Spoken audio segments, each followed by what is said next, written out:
افسوس مولا کو بھی تبھی یاد کرتے ہیں جب مشکل آتی ہے، جب مشکل ختم ہو جاتی ہے اپنی دنیا میں مست ہو جاتے ہیں۔ اب آئیے اب اپنی ایک سب سے بڑی مشکل کی طرف اشارہ کرو اور پھر مسائل و پھر زحمت تمام۔ ہم مشکلات سے نجات حاصل کرنے آئے ہیں در اہل بیت سے۔ اب ہماری سب سے بڑی مشکل کیا ہے؟ ابھی آپ نے سنا مالی مشکل اتنی بڑی نہیں، سورہ واقعہ ہر رات سونے سے پہلے پڑھو کبھی کسی کے محتاج نہیں ہوگے۔ بیماری کوئی بڑی مشکل نہیں، آپ نے سنا 70 مرتبہ الحمد، ایک مرتبہ دعائے توسل روزانہ پڑھو کبھی بیمار نہیں ہوگے۔ اسی طرح دیگر مشکلات سے نجات حاصل کرنے کے لیے 1001 مرتبہ یا رؤوف یا رحیم پڑھو، مشکلات سے انشاءاللہ نجات مل جائے گی۔ ہماری مشکل کیا ہے؟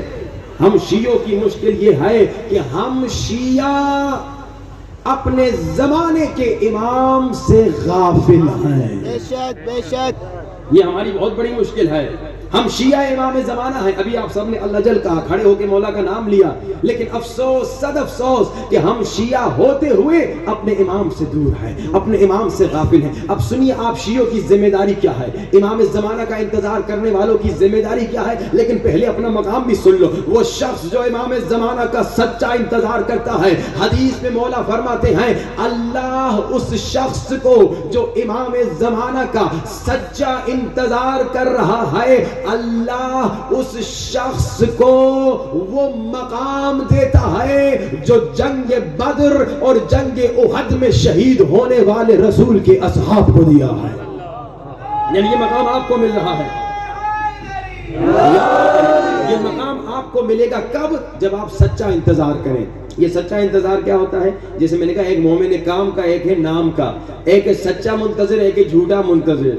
سچا منتظر کون ہے؟ جب امام کے انتظار میں ہے نا تو عشق امام میں، میں نے کیا کہا مومن کون ہے؟ جو عشق امام میں گناہ نہیں کرتا۔ سچا منتظر وہ ہے جو عشق امام میں حرام لذتوں کو چھوڑ دیتا ہے، آنکھ سے کبھی گناہ نہیں کرتا، زبان سے کبھی گناہ نہیں کرتا۔ میں نے کیا کہا لذتوں کو، ایک گناہ آپ نہیں کرتے کیونکہ آپ کو مزہ ہی نہیں آ رہا نا، گناہ ہے آپ کو اچھا نہیں لگتا۔ ایک آدمی سگریٹ پی رہا ہے، ہاں بھائی اسے دوسرے کو مزہ ہی نہیں آ رہا، وہ کہہ رہا میں سگریٹ نہیں پی رہا، میں ایک بڑا کام کر رہا ہوں، تمہیں مزہ ہی نہیں آ رہا نا۔ کمال تو یہ ہے کہ کسی گناہ میں مزہ آئے، شیطان مزہ دلائے، وہ مزہ تمہیں نظر آئے، لیکن کو چھوڑ دو، بولو میں عاشق امام زمانہ ہوں۔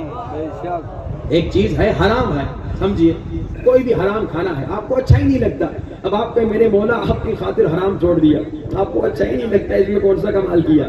کمال تو یہ ہے کہ ایک مزیدار چیز ہے، بہت آپ کو اچھی بھی لگتی ہے، پہلے آپ کھاتے بھی تھے، اب آپ کو پتا چلا کہ یہ حرام ہے، اب یہاں پہ عشق مولا میں چھوڑنا، اب یہاں پہ مولا کی خاطر، یہ ہے سچا منتظر۔ مولا شیطان کہہ رہا ہے دیکھو لڑکی کو کتنی حسین ہے، مزہ بھی آ رہا ہے، مگر مولا آپ کی خاطر نہیں دیکھوں گا۔ شیطان کہہ رہا ہے گانا سنو کتنی میٹھی آواز ہے، لیکن مولا آپ کی خاطر نہیں سنوں گا۔ شیطان کہہ رہا ہے غیبت کرو، بڑا مزہ آ رہا ہے کہ اس آدمی کی بستی کر دوں، بے عزتی کر دوں، لیکن مولا آپ کی خاطر غیبت نہیں کروں گا۔ شیطان کہہ رہا ہے جھوٹ بولو، مزہ آ رہا ہے، لیکن مولا آپ کی خاطر یہ حرام مزہ میں چھوڑ دوں گا، جھوٹ نہیں بولوں گا۔ یہ ہے حقیقی انتظار، یہ ہے سچا انتظار۔ اور سچے منتظر کو آپ نے سنا کیا اجر ملے گا؟ کہ امام زمانہ کا سچا انتظار کرنے والا انسان اللہ اسے وہ اجر دے گا جو احد میں شہید ہونے والے اصحاب کو ملا۔ کون شہید ہوئے؟ حضرت حمزہ سید الشہداء۔ اتنا عظیم آپ کو مقام ملے گا، لیکن سچے انتظار کرنے والے، جھوٹے کو نہیں، دھوکے باز کو نہیں، کہ یہاں مجلس میں آ کے روتا تو ہے، مجلس سے نکل کے انہی آنکھوں سے گناہ کرتا ہے، مجلس میں آ کے کانوں سے حسین کی آواز تو سنتا ہے، نوحہ تو سنتا ہے، مجلس سے نکل کے انہی کانوں سے گناہ سنتا ہے، غیبت سنتا ہے، گانا سنتا ہے۔ یہ جھوٹا ہے، یہ سچا نہیں، دھوکہ باز ہے، جھوٹ بول رہا ہے۔ اگر سچا ہے تو امام کا سچا منتظر کون ہے؟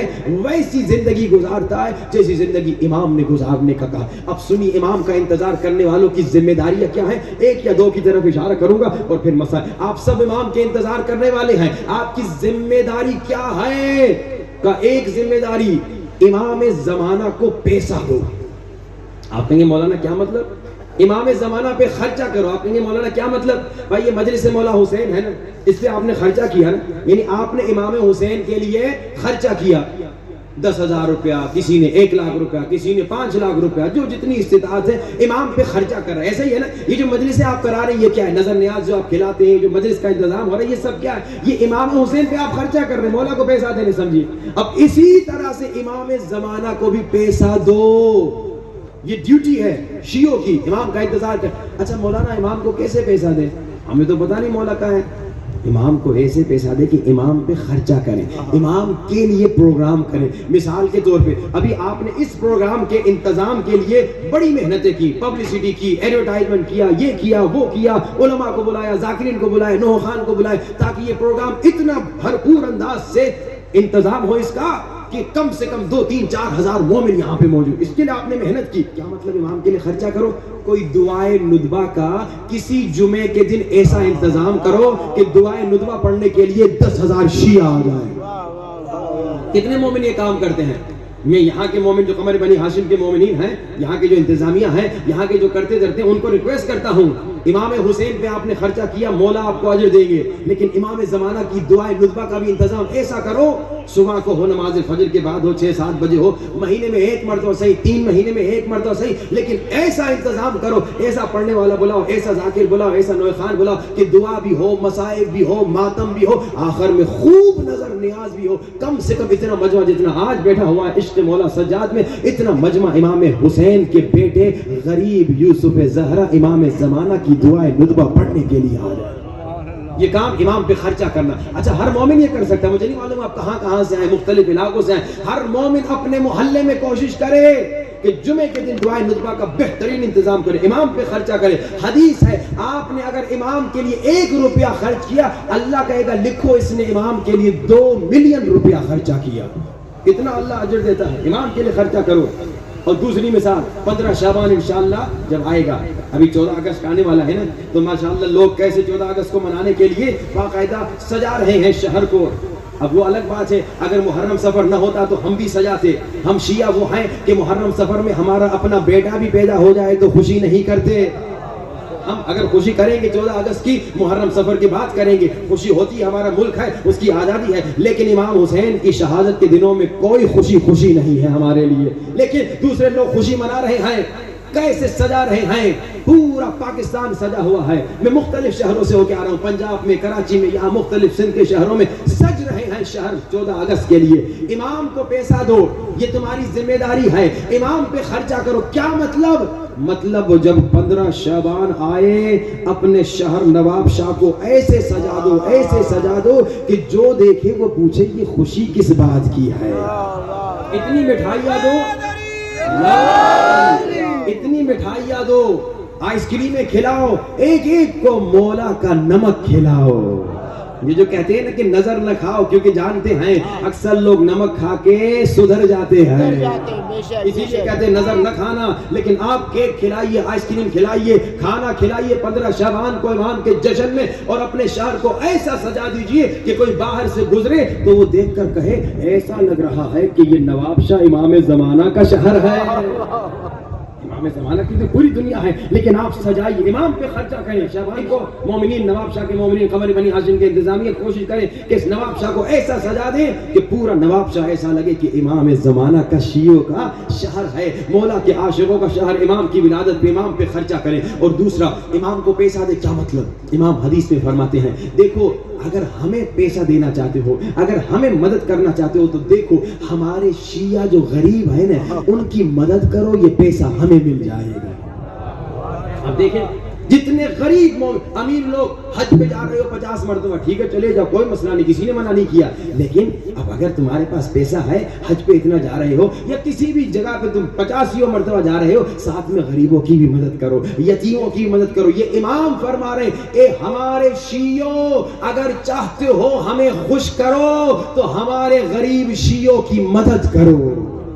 ہمارے غریب شیعہ کی امام فرما رہے ہیں کہ اگر تم کسی غریب شیعہ کی مدد کرو گے تو یہ گویا تم نے اپنے مولا کو پیسہ دیا. اور پھر کیا فرمایا, دیکھو اپنے شیعوں کی مدد بھی کرو اور اپنے غریب شیعوں کی عزت بھی کرو.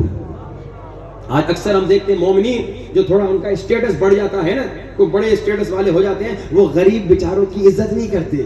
غریب مومنین کو ڈانٹتے ہیں، غریب مومنین کی بے عزتی کرتے ہیں. اگر تو شیعہ ہے تو مجلس حسین میں آنے والا ہے تو سنو مجلس کا پیغام کیا ہے. ابھی ہزاروں کی تعداد میں مومن بیٹھے ہیں، یہاں پہ امیر بھی بیٹھا ہے، ساتھ میں غریب بھی بیٹھا ہے، یہاں پہ ڈاکٹر بھی بیٹھا ہے، ساتھ میں لوئر اور انجینئر بھی بیٹھا ہے. کیا مطلب؟ مجلس حسین کا پیغام یہ ہے، یہ جتنے بیٹھے ہوئے ہیں، جنرل ہو، کرنل ہو، انجینئر ہو، ریڑی والا ہو، غریب انسان ہو، یہ جتنے بھی بیٹھے ہوئے ہیں یہ سب نوکر حسین ہیں.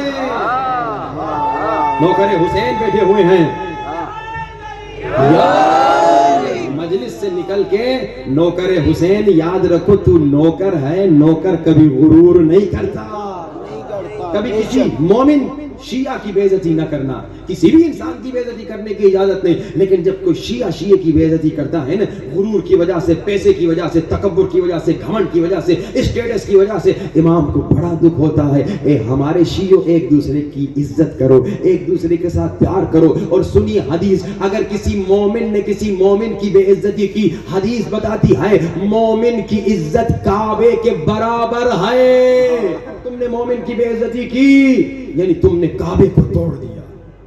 یہ آپ کی ذمہ داری ہے، عزت کیجیے مومنین کی. اچھا ایک سوال پوچھوں، یہ جو میں نے دیکھا اکثر مومنین آ کے ڈانٹتے ہیں، بے عزتی کرتے ہیں دوسرے بیچارے غریب مومنین کی، یہ کبھی اپنے سے بڑے اسٹیٹس والے کی بے عزتی نہیں کرتے، ہمیشہ کم اسٹیٹس والے کی بے عزتی کرتے. کیوں؟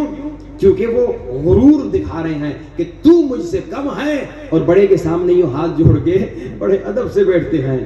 اگر تو ویسے ہی ٹیکنیکلی اندر سے مغرور ہے تو اپنے سے بڑے کے سامنے بھی غرور دکھانا.